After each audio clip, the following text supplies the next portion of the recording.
Marcus Mosiah Garvey was a Jamaican-born political leader, publisher, entrepreneur, and orator who became one of the most influential Black nationalist figures in history. He is best known for founding the Universal Negro Improvement Association and advocating for the empowerment of Black people globally through economic independence and unity. Garvey was born on August 17, 1887, in St. Ann's Bay, Jamaica, to Marcus Garvey Sr., a stonemason, and Sarah Jane Richards, a domestic worker. Marcus was the youngest of 11 children, though most of his siblings did not survive childhood.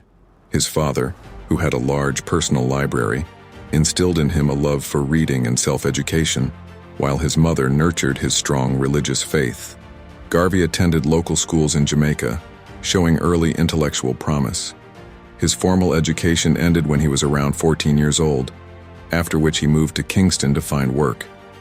He apprenticed as a printer and became involved in union activities, participating in a strike for better wages in 1907. This was Garvey's first taste of labor activism and the fight for the rights of workers, which left a lasting impact on his future endeavors. In 1910, Garvey began traveling through Central America, working on banana plantations in Costa Rica and later in Panama, Honduras, and Ecuador. During his time there, Garvey witnessed firsthand the harsh treatment of Black workers and the systemic racial discrimination they faced. These experiences strengthened his resolve to address the plight of Black people worldwide. In 1912, Garvey traveled to London, where he worked as a printer and attended classes at Birkbeck College.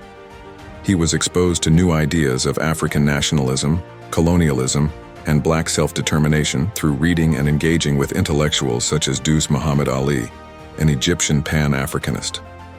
Garvey also read about the works of Booker T. Washington, whose ideas about Black self-reliance and economic independence resonated deeply with him. These experiences shaped Garvey's philosophy and motivated him to act.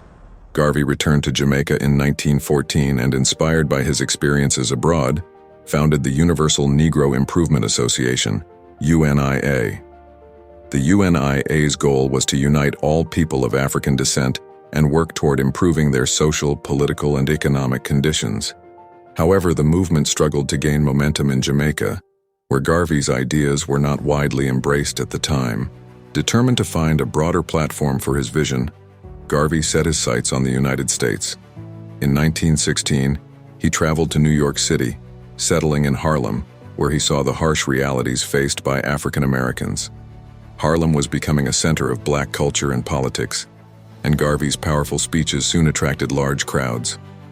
His message of Black pride, economic independence, and a return to Africa resonated with the Black community, which was grappling with racial segregation, lynchings, and economic inequality.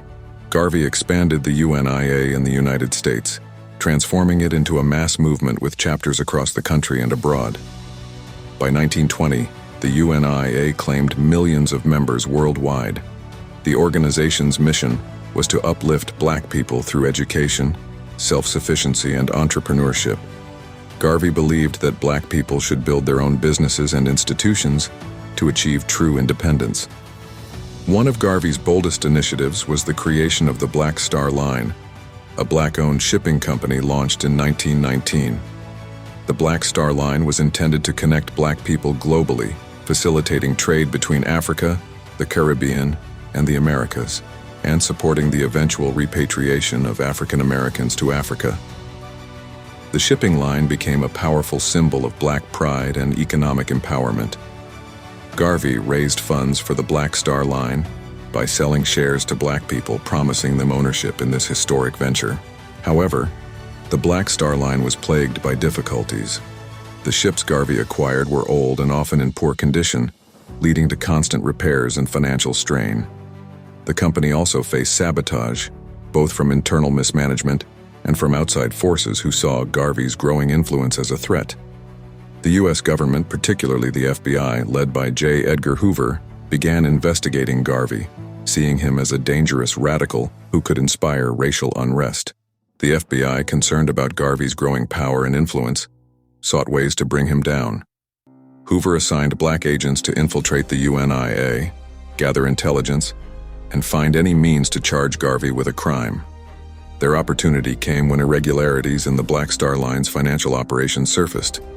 In 1922, Garvey was charged with mail fraud, accused of misleading investors about the status of the Black Star Line. Though many of the charges were dubious and motivated by political concerns, Garvey was convicted in 1923 and sentenced to 5 years in prison. His supporters decried the trial as politically motivated and unfair. While in prison, Garvey continued to write and communicate with his followers. But the UNIA began to splinter without his leadership. In 1927, after serving nearly 3 years of his sentence, Garvey was released from prison and deported to Jamaica. His influence in the United States waned, but he continued to advocate for black empowerment through the UNIA from his home country. He re-established the UNIA in Jamaica and even attempted to enter local politics, though he struggled to regain the momentum of his earlier years. In 1935, Garvey moved to London, where he spent the final years of his life. Though his influence was diminished, he continued writing, speaking, and advocating for the rights of black people worldwide. Garvey's ideas remained influential, and his philosophy of black pride and self-reliance would later inspire future generations of black leaders, including Malcolm X, Kwame Nkrumah, and the Black Power movement of the 1960s. On June 10, 1940, Marcus Garvey died in London at the age of 52 after suffering a series of strokes. He was initially buried in London, but his remains were later reinterred in Jamaica in 1964, where he was declared a national hero. Marcus Garvey's impact extended far beyond his lifetime. His vision of black empowerment, economic independence, and global unity among people of African descent laid the foundation for future movements. Garvey's teachings of self-reliance, black pride, and the idea of returning to Africa to reclaim black identity resonated with future generations and contributed to the rise of Pan-Africanism. His slogan, "Africa for the Africans," became a rallying cry for those fighting against colonialism and for the freedom of African nations. Garvey's philosophy continues to inspire black leaders and movements around the world, and his legacy as a pioneer of black nationalism remains a cornerstone in the history of black resistance and empowerment.